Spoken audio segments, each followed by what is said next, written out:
श्री रामदूत music.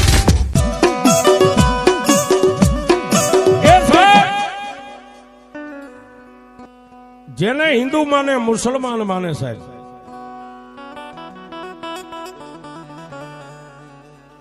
અને મેલડી છે ને સાહેબ,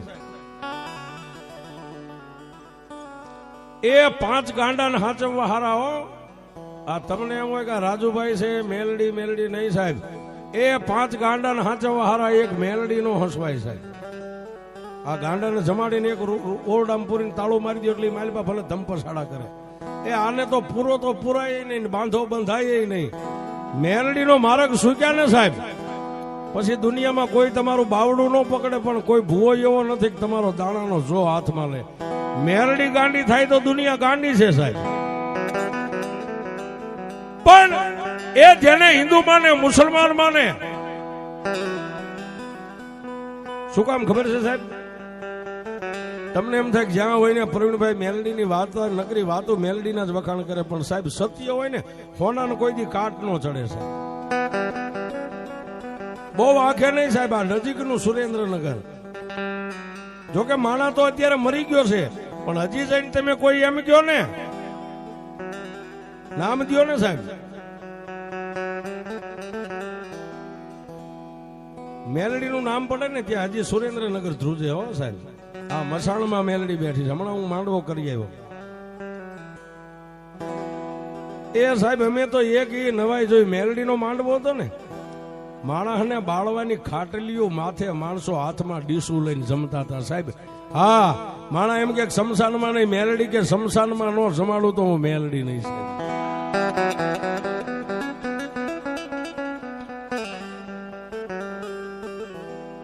સાહેબ એ સુરેન્દ્રનગર ની માલપા સલીમ થઈ ગયો. આજની તારીખમાં કોઈ એમ કહો સલીમ એટલે એમ કે કોઈ મેલડી વાળો જાય તે મોમેડિયન સાહેબ. એને બિઝનેસ સાહેબ આવા જૂના કપડા વેચવાનો હતો, પેન્ટ શર્ટ.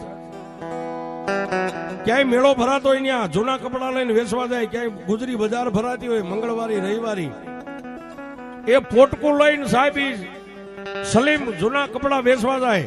પણ વાત ઈ કરવી છે સાહેબ, જેને બે દીકરા ને એક દીકરી હતી સાહેબ. એક દીકરી હતી ને સાહેબ, એ સલીમની માથે પોતાના દીકરાને દવાખાનું આવ્યું ને માથે કરજ વધી ગયું. પછી સલીમને રૂપિયા વાળા ધમકી મારી કે આટલા દીમાં રૂપિયા ન દઈ દે તો સલીમ આ દુનિયામાં તને રહેવા ન દઈ. છેલ્લે સાહેબ મોમેડિયન નો દીકરો ક્યાંય ન ગયો. એ મેઘલી અંધારી રાતે માણાનું સબ બળતું હતું, અને એક બાજુ મસાણી મેલડી મારી જગદંબા શમશાનમાં બેઠી હતી ને, ત્યાં જઈને માથે ઓલા જૂના કપડાનો બસકો હતો ને પડતો મેકી અને માં મેલડી ની ભાઈ દંડવટ પ્રણામ કર્યો.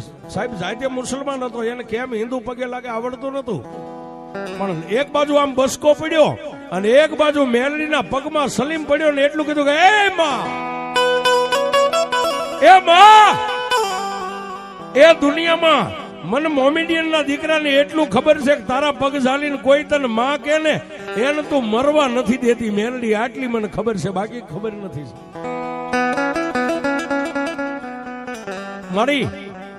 મારા બે દીકરા છે અને રૂપિયા ક્યાંય હું વલી મટકામાં હારી નથી ગયો. મારા દીકરાના દવાખાનામાં ખર્ચ મારી માથે કરજ વધી ગયું અને હવે રૂપિયાના લેણિયા મને જીવવા દે એમ નથી. મેલડી એ કોઈ અલ્લાહના દરબારની માલપા નથી ગયો. તું ભલે હિન્દુની માં છો પણ માં છો ને, હું તને માં માનું છું. અને મેલડી એક ખબર છે કે તારા ખોળે તો હિન્દુ તારા દીકરા હોય ને મુસલમાન તારા દીકરા. એ મેલડી મારી એ દુનિયામાં કામ અને સલીમ નું બાવડું પકડી લે કામ અને મરી જવા દે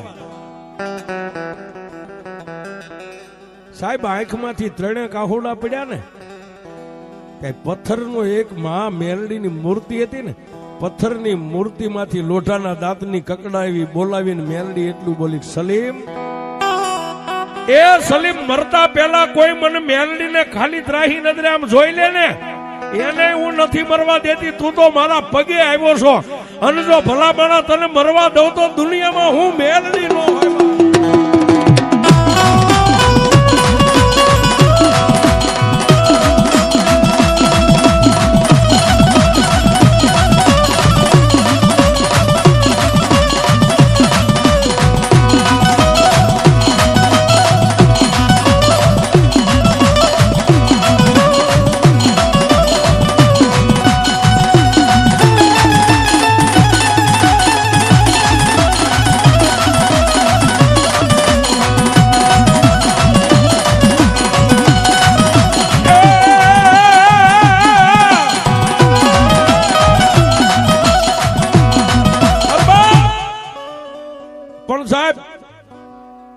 એ માતા મેલડીનો ગેબી અવાજ બંધ થયો એટલે સલીમે એટલું કીધું કે માં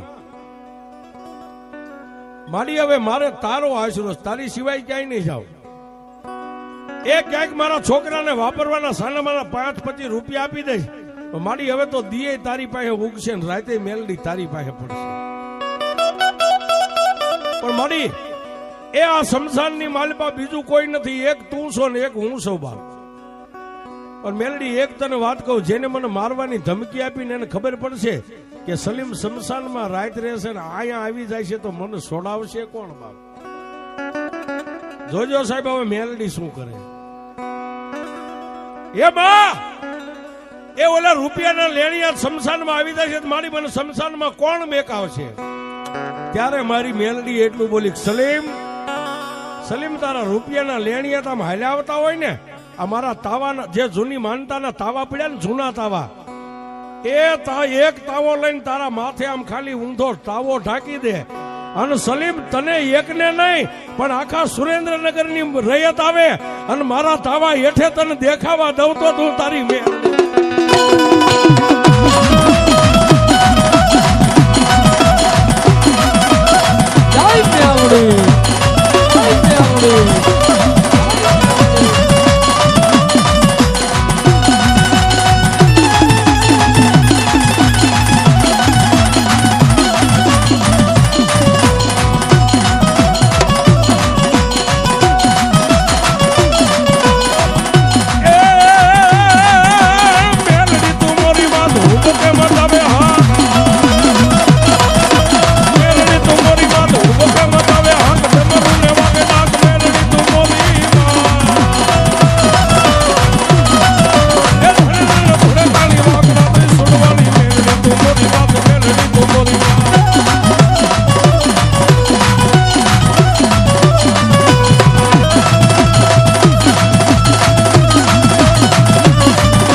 સાહેબ મારી મેલડીએ એક મોમેડિયન ને વચન આપી દીધું, બાપ સલીમ એ તને એમ થાય કે તારી પાછળ કોઈ લેણિયા જ પડ્યા છે, મારા શમશાનમાં આવીને બસ ખાલી મારો એક ઊંધો તાવો જેમ મોમેડિયનો ટોપી ઓઠે ને એમ ખાલી એક તાવાનો ઓઠી જાય છે.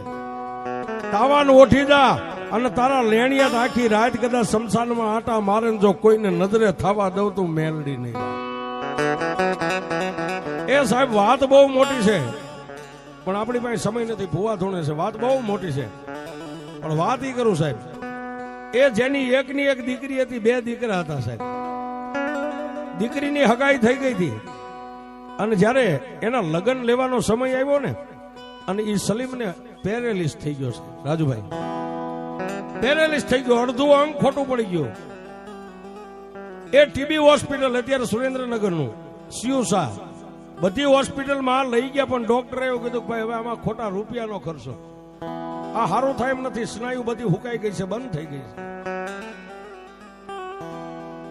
સલીમે પોતાના દીકરાને પોતાની પત્નીને એટલું કીધું કે મારી દીકરીને એકવાર આને નિકાહ પડાવી દો, હું જોતો જાઉં પછી ભલે મરી જાઓ. આહા દીકરીના તત્કાલ લગ્ન લીધા સાહેબ. દીકરીની જાન આવવાને 2 દિવસની વાર હતી ને સાહેબ, અને સલીમને યમના તેડા આવ્યા હો સાહેબ. હા અલ્લાહના ફરિશ્તા જેને મોમેડિયન ને લેવા માટે આવ્યા ને સાહેબ, નજરે મોત આમ દેખાણું. એ અડધું અંગ ખોટું છે પણ એક હાથેથી ઈશારો કરી પોતાના બાળ બચ્ચા પરિવારને બધાને બૈરા છોકરાને બાજુમાં લાવી અને સલીમે પોતાના બાળકોને કાનમાં છોકરાને એટલું કીધું, મારી એક ઈચ્છા પૂરી કરશો? બાપુ કઈ ઈચ્છા છે? હવે 2 દી પછી તો બેનની જાન આવવાની છે, હવે બીજી ઈચ્છા શું છે? હું રહીશ નહીં. આજનો જો દી કદાચ ઉગે તો મારા માટે ભલે નહીતર હું નહીં રહી શકું. ત્યારે પોતાના બે દીકરાએ માથે હાથ મેકીને એટલું કીધું, તમારી ઈચ્છા શું છે શેલી? મારા અહીંથી ખાટલાને ઉપાડીને એકવાર મારી મેલડી પાસે મને લઈ જાય છે. જોજો સાહેબ, મોમેન્ટીનો દીકરો એને ભરોહો કેવડો. એ મારી છેલ્લી એક ઈચ્છા છે. હવે કદાચ દીકરીના લગ્ન હું જોઈ શકું કે ન જોઈ શકું એની મને પરવા નથી. એકવાર મને મારી મેલડી દેખાડી દો, અને પછી કદાચ મારી મેલડીના એ સામે મારો જીવ યોજાય ને, મારી મેલડી છે ને મારી માં છે, એના ચરણમાં મને મારી જન્નત મળી જાય. અને સાહેબ છોકરા લઈ ગયા રાજુભાઈ. એ રાતે 10 વાગે છોકરાએ ખાટલો ની આ મેલડી સામે આમ નીચે ઉતાર્યો. ત્યારે સલીમ એટલું બોલ્યો કે આજની રાત બનાવી હવે રહેવા દેશો? મને મેકીને તમે વ્યા જાઓ. એ સાહેબ પોતાના બાપની ઈચ્છા પૂરી કરવા માટે બે દીકરા, બાપનું અડધું અંગ ખોટું છે છતાં મેલડીના ભરોહે મેકીને બે છોકરા શમશાનમાંથી નીકળી ગયા. વાતની મજા હવે છે સાહેબ. એ અડધું અંગ ખોટું પડી ગયું હતું, અડધું અંગ સાચું હતું. એ અડધા અંગે આમ તડફડિયા નાખતો ખાટલા ઉપરથી હેઠે પડ્યો. ધરતી ઉપર નાગ જેમ ઢહીડાય એમ ઢહીડાતો મેલડીના પાસે જઈ અને જે હાજો હાથ હતો ને સાહેબ, એક હાથ તો ખોટો હતો, હાજો હાથ લાંબો કરીને માં મેલડીના ચરણને અડાડીને માથે રજ ચડાવ્યો. એ મેલડી, મારી મેં તારી પાસે ધન દોલત કાંઈ નથી માંગ્યું. અત્યાર સુધી તે મારી ઇજ્જત ને આબરૂ ને રાખીને મારા સામડાની કદાચ મોજડી બનાવીને મારા બાળકો તને પહેરાવે ને તો તારું ઋણ હું મેલડી ચૂકવી નહીં શકું. પણ મેલડી, હવે મને તારા ચરણમાં આવ્યો છું, તારા ચરણમાં હમાવી તો લે. મારી આજ હું સલીમ કદાચ તારા ચરણમાં મરી જાઉં તો તારા ચરણમાં મને જન્નત મળશે, બાકી મને તો દફનાવી દેશે, મને જન્નત નહીં મળે. એ સાહેબ કોઈ નતું. રાતના 12-1 ના સમયે એક સલીમ ને એક મારી મેલડી, આંખમાંથી 3 આંહોડા પડ્યા, અડધું અંગ ખોટું છે સાહેબ. એક હાથે માં મેલડી ને આમ થાપલીઓ મારે કે એ માં જાગ, એ જાગ, તને તારો સલીમ જગાડે માં. અન સાહેબ મારી મેલડી જાગી. હો સાહેબ, રાતના 1:15 વાગ્યાનો સમય છે.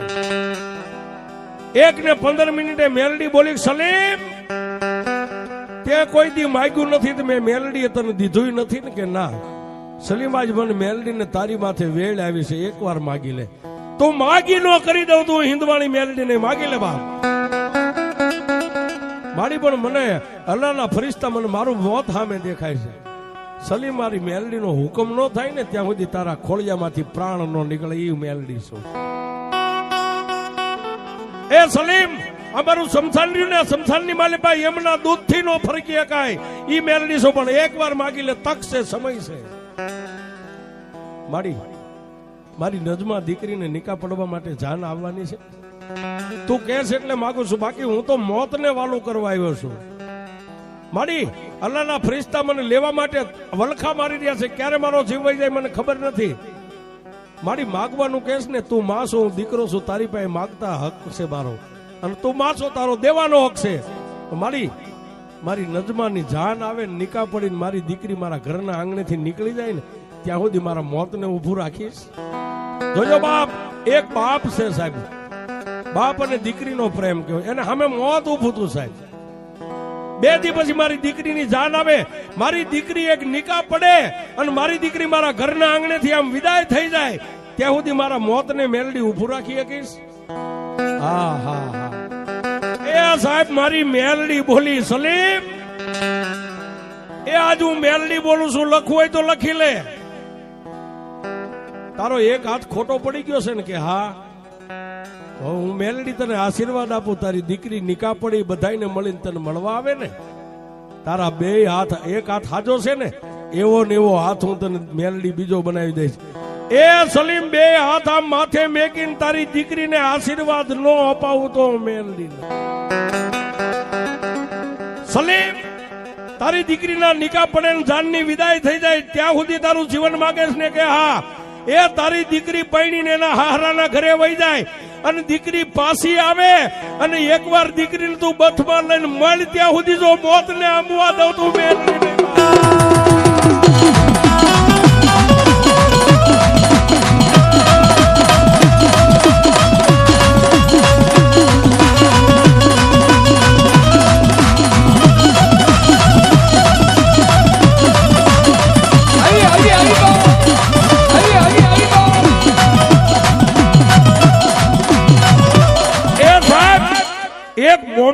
ગામના દીકરાને જો મેલડી આટલા આશીર્વાદ આપે કે તારી એક અબળા દીકરી છે ને ઈ પૈણીને પાછી આવે ને એને બથમાં લઈને નો મળી ત્યાં સુધી મરવા નો દઉં.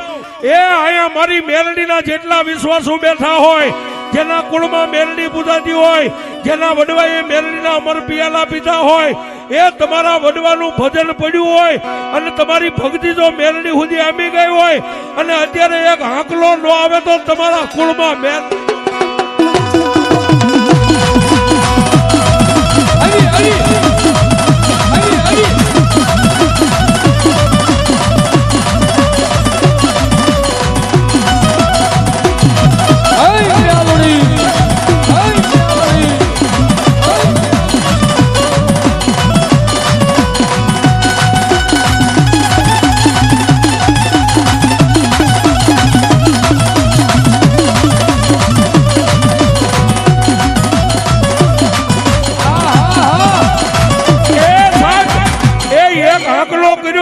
બીજો કરું જો ત્રીજો આંકલો થાય પેલા કાળા પથ્થરને ફાડીને જવાબ આપે એ એક દીકરીના આહુડે નો આવે ને એ તો તમારી મેલડીને કોઈ વાડી કંડિયામાં નાખીને લઈ ગયા હોય.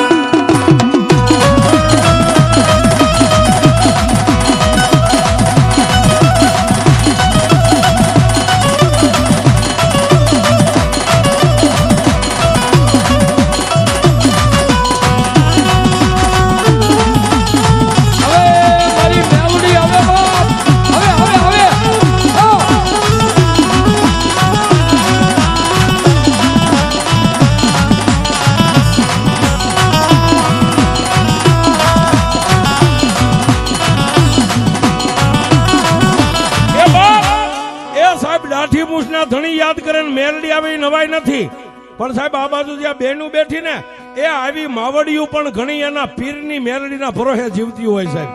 હા, કદાચ કોઈનું ઘર દુબળું હોય, ધણી દુબળો હોય, પણ દીકરીઓ એવી રીતે ઘર બાંધીને બેઠ્યું કે મેં દુબળા થઈ, એ મારા બાપનું ભજન મારી મેલડી દુબળી નથી. એ આવી દીકરીઓના પોકારે જો ન આવે તો તેના કુળમાં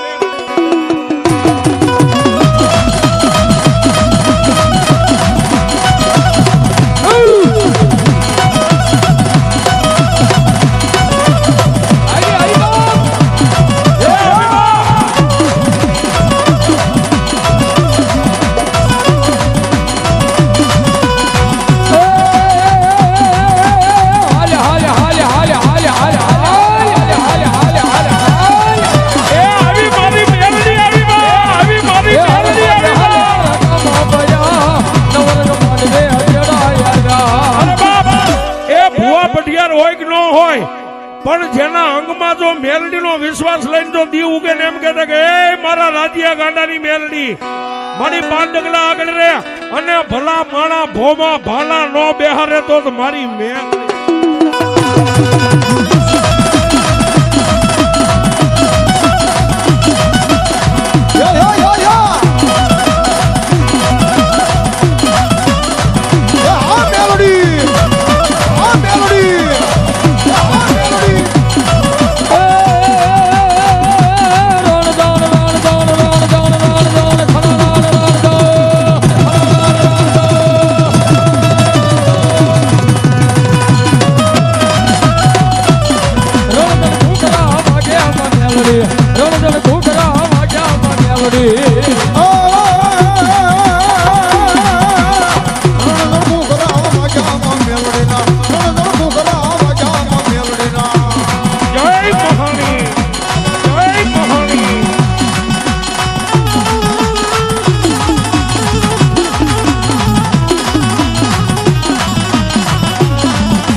મહાત કી, પીઠળ મહાત કી.